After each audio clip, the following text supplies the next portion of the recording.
Bonjour à tous. Alors aujourd'hui, on va aborder le deuxième chapitre de la mécanique classique consacré aux lois de la mécanique classique et nous allons voir comment ces lois fondamentales, ces principes fondamentaux s'appliquent sur des exemples simples. Donc voilà la progression de ce chapitre. Dans un premier temps, on va passer en revue ce qu'on appelle les trois lois de Newton, que normalement vous connaissez. Ensuite, nous verrons quelques applications simples.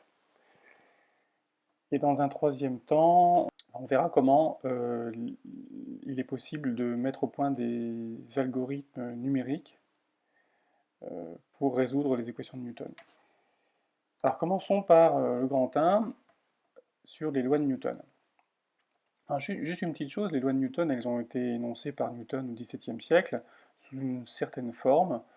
Euh, Là, ce que je vous propose, c'est des énoncés un petit peu plus modernes, où des notions n'étaient pas forcément envisagées par Newton, mais ce sont des énoncés équivalents. Alors première chose, un système mécanique que l'on étudie est assimilable à un point matériel. Donc là, c'est une définition relative au point matériel, si son état cinématique est complètement décrit à l'aide de trois coordonnées spatiales au maximum. Donc qu'est-ce que ça veut dire?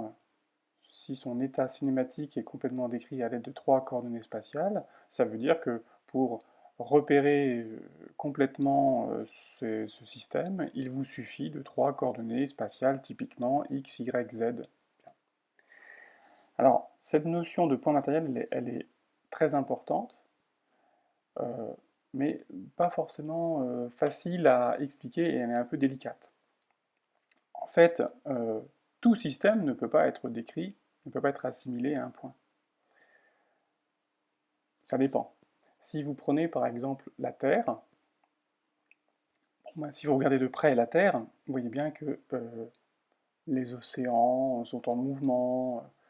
On peut pas évidemment réduire la Terre à un simple point avec trois coordonnées. Si je veux décrire l'état complet de la Terre, il me faut même une infinité de coordonnées. Donc la Terre, rigoureusement, ne peut pas être assimilée à un point. Simplement, si vous vous intéressez au mouvement de la Terre par rapport au Soleil, et donc si vous regardez un peu la Terre depuis le Soleil, vous voyez bien que d'abord ça semble petit, la force qu'exerce le Soleil sur la Terre ne sera pas très différente de celle que subirait un point qui serait situé au centre de la Terre. Et on voit bien que si on néglige le fait que la Terre, sur leur Terre, il y a des objets qui sont en mouvement, je vous ai dit les océans, les montagnes bougent, etc. Bon, si on néglige tout ça, ça ne va pas avoir beaucoup d'impact sur le mouvement de la Terre autour du Soleil. Dans ce cas-là, pour ce type de problème, on pourra dire la Terre est assimilable à un point. On fera une approximation. Cette approximation, d'ailleurs, elle est plutôt bonne. Bien. Donc il faut bien comprendre que souvent, assimiler un système à un point, ça relève d'une approximation. Mais il faut aussi comprendre qu'il arrive des situations où l'on ne peut pas faire cette approximation. Si vous prenez l'exemple d'une bille qui roule sur un plan incliné, eh bien, si vous écrivez les équations, alors on aura probablement l'occasion de le faire, eh bien, on obtient des équations qui sont tout à fait différentes de celles qu'on obtiendrait si on assimilait la bille à un point. Même si le rayon de la bille tend vers 0. Autrement dit, même si elle devient un point. En fait, pourquoi? Parce que si vous faites rouler une bille sur un plan incliné, vous voyez bien que pour décrire l'état cinématique de la bille, il vous faut trois coordonnées qui sont celles du centre, mais il faut aussi savoir comment elle tourne. Autrement dit, ça fait quatre coordonnées. Il vous faut au moins un angle supplémentaire. Et donc, c'est ce qui fait que fondamentalement, une bille qui roule sur un plan incliné ne peut pas être assimilée à un point. Donc il y a des systèmes que vous ne pouvez pas décrire comme un point. Ces systèmes-là, on appellera ça des systèmes de points. On verra que si vous voulez traiter la bille correctement, il faudra utiliser des lois qui relèvent non pas du point matériel, mais des systèmes de points. Tout ce que je vais dire aujourd'hui, dans ce chapitre, concerne la mécanique du point. Nous verrons plus tard comment on peut étendre ces lois sur des systèmes de points. Donc, mettons qu'un système mécanique est assimilable à un point matériel.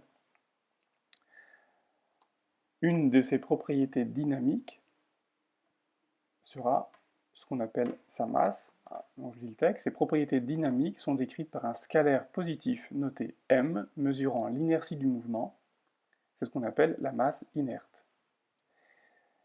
Ce qu'on appelle propriétés dynamiques, c'est des propriétés qui décrivent la façon dont le système répond à des forces. Cette masse inerte, elle s'exprime en kilogrammes dans le système international. Évidemment, cette masse, elle est positive. Deux petites remarques. D'abord, la masse, elle se conserve. C'est une propriété fondamentale de la masse. Qu'est-ce que ça veut dire qu'elle se conserve? Ça veut dire que si vous prenez un système fermé, qui n'échange rien avec l'extérieur, la masse de ce système va rester constante. On ne peut pas créer à partir de rien de la masse. On ne peut pas supprimer non plus de la masse. Deuxième remarque, la masse est un invariant. Alors attention, ces deux énoncés sont différents, ils ne disent pas la même chose. Quand on dit que la masse est un invariant, ça veut dire quoi? Ça veut dire que quand vous changez de référentiel, la masse, elle reste la même. Donc on dit que la masse est un invariant par changement de référentiel. Alors, avant d'énoncer les lois de Newton, il faut introduire une nouvelle quantité, qui est un vecteur. Un point matériel m, qui est en mouvement dans un certain référentiel, présente ce qu'on appelle une quantité de mouvement.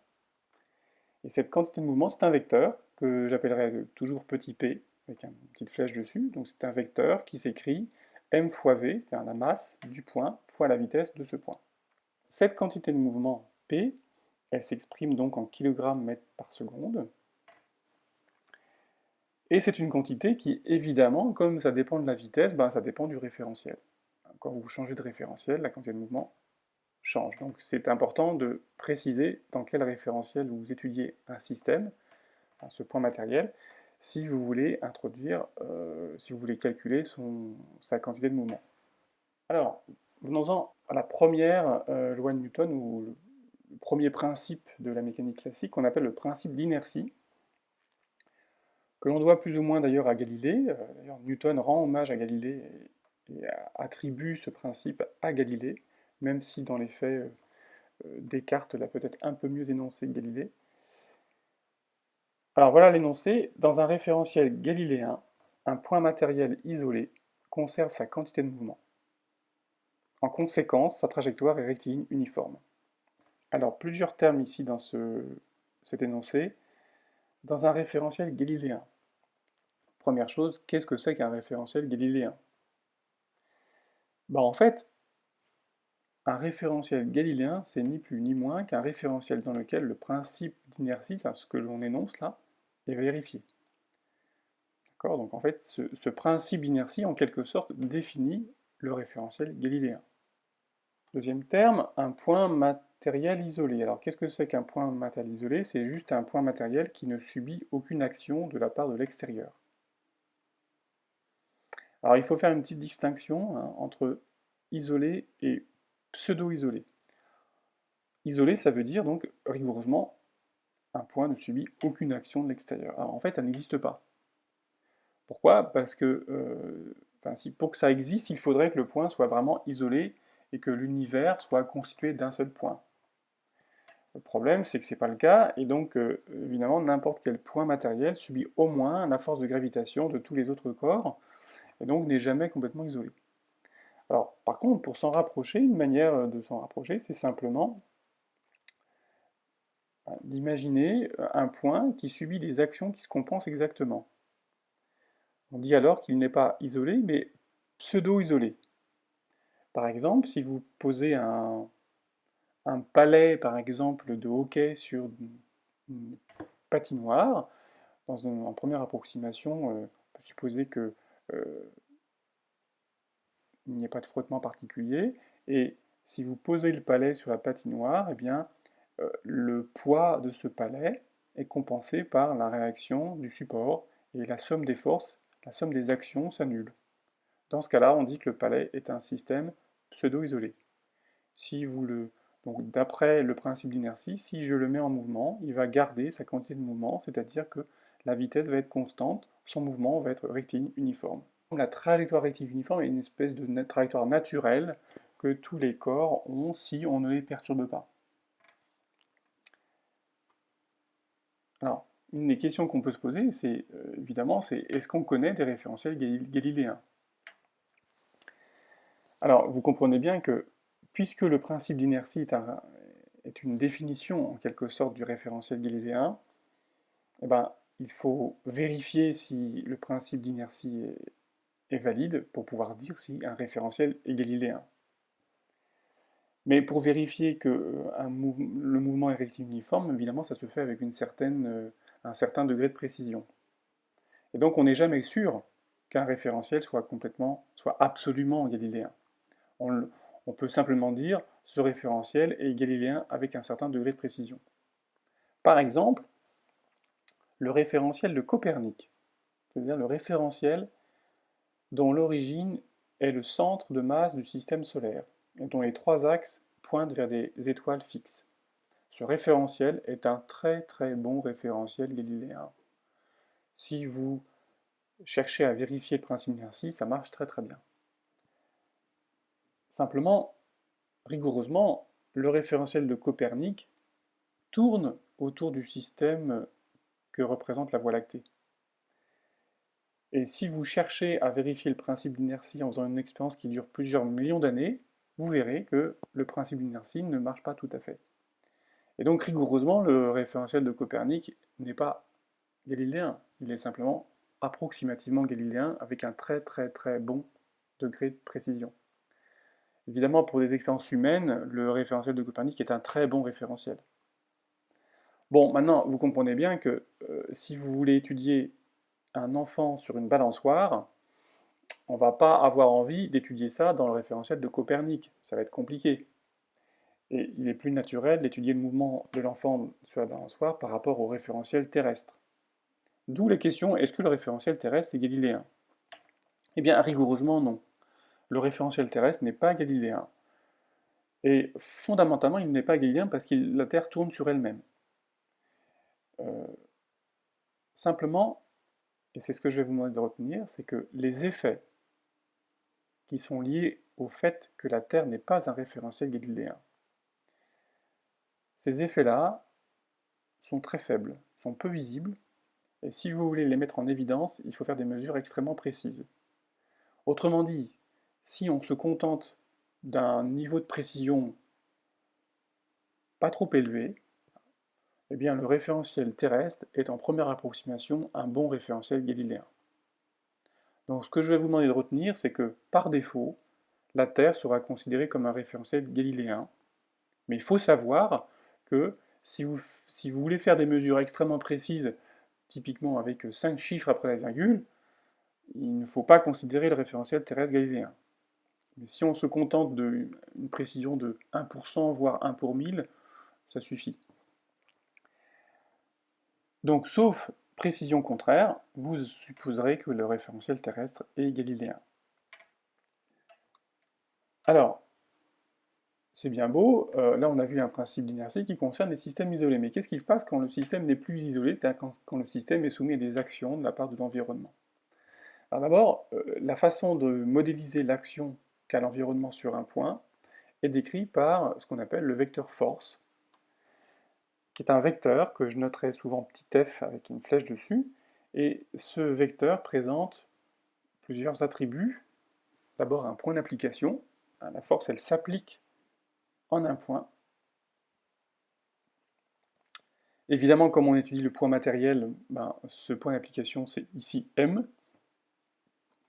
Cette force elle a une droite d'action, c'est-à-dire qu'elle a une direction. Donc, la droite d'action de la force, c'est sa direction. Elle a aussi un sens. Le vecteur est orienté, et le sens de ce vecteur, c'est simplement le sens vers lequel le point va se déplacer si le point était simplement soumis à cette force, et s'il était initialement en repos. Enfin, cette force a une intensité qui est donnée par sa norme, et que l'on exprime en newton, dans le système international. En mécanique classique, la force est également un invariant. C'est-à-dire que quand vous changez de référentiel, la force, elle, ne change pas.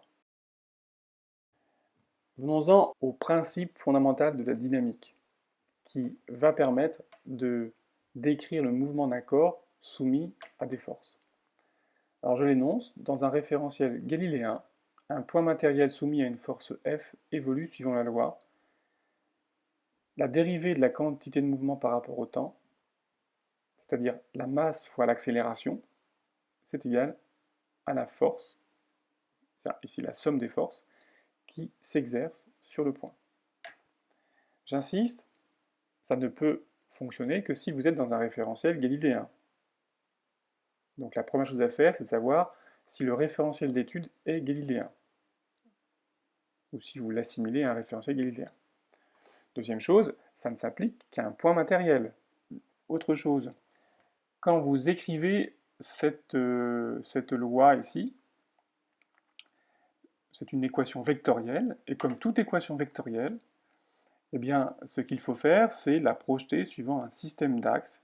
Alors, si je projette cette équation suivant les trois axes cartésiens, je vais avoir, alors vous vous souvenez, l'accélération en coordonnées cartésiennes, c'est un vecteur dont les composantes sont x point point, y point point, z point point, de sorte que cette équation s'écrira mx point point égale la force suivant x, qui peut dépendre de x, y, z, x point, y point, z point et du temps.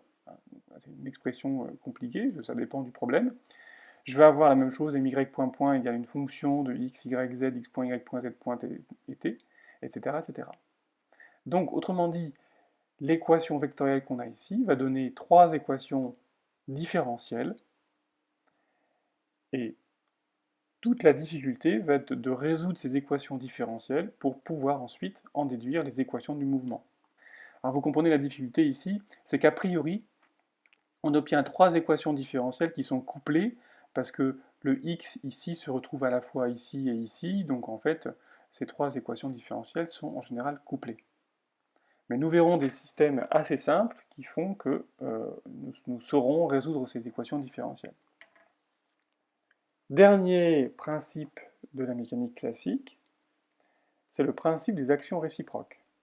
Alors que dit ce principe? C'est que si vous avez deux corps en interaction, appelons-les A et B, si j'appelle F de A sur B la force qu'exerce le corps A sur le corps B, et si j'appelle F de B sur A la force qu'exerce B sur A, le principe des actions réciproques dit que F de A sur B, c'est l'opposé de F de B sur A, d'une part, et d'autre part, que la force de A sur B, elle est parallèle au vecteur AB. C'est-à-dire que la force AB est forcément suivant la ligne AB. D'accord? Autrement dit, les deux vecteurs ici sont forcément suivant la même ligne. On dit que les forces sont coaxiales. Donc pour résumer, le principe des actions réciproques, les deux forces F de A sur B et F de B sur A sont deux forces opposées et coaxiales. Notez que ce principe a pour conséquence la propagation instantanée des interactions. En effet, imaginez que A disparaisse à un instant t. Dans ce cas-là, F de B sur A vaut 0. Il n'y a plus de A. D'accord? Donc à un instant t, F de B sur A disparaît. Mais si F de B sur A disparaît, puisque F de A sur B c'est l'opposé de F de B sur A, ben F de A sur B disparaît aussi instantanément. Ça veut donc dire que quand à l'instant t A disparaît, ben instantanément la force de A sur B disparaît. Ça veut donc dire que l'interaction voyage à une vitesse infinie, puisque ça ne dépend pas ici de la distance qui les sépare. Et donc vous voyez bien que, au fond, derrière ce principe d'action réciproque se cache l'idée que les interactions se propagent à une vitesse infinie. Ce qui, on le sait, est faux. Rien ne se propage plus vite que la vitesse de la lumière dans le vide. Avec ces trois principes, on peut construire toute la mécanique classique. On peut résoudre tous les systèmes dans le cadre de la mécanique classique. Mais vous verrez, on peut aussi construire des théorèmes, que l'on verra dans d'autres chapitres, qui permettront de résoudre des problèmes plus simplement qu'en appliquant directement les trois lois qu'on nous venons de voir. Alors maintenant que nous avons vu les principes de la mécanique classique, nous allons voir quelques exemples classiques dans le grand 2 consacré à l'étude de quelques cas.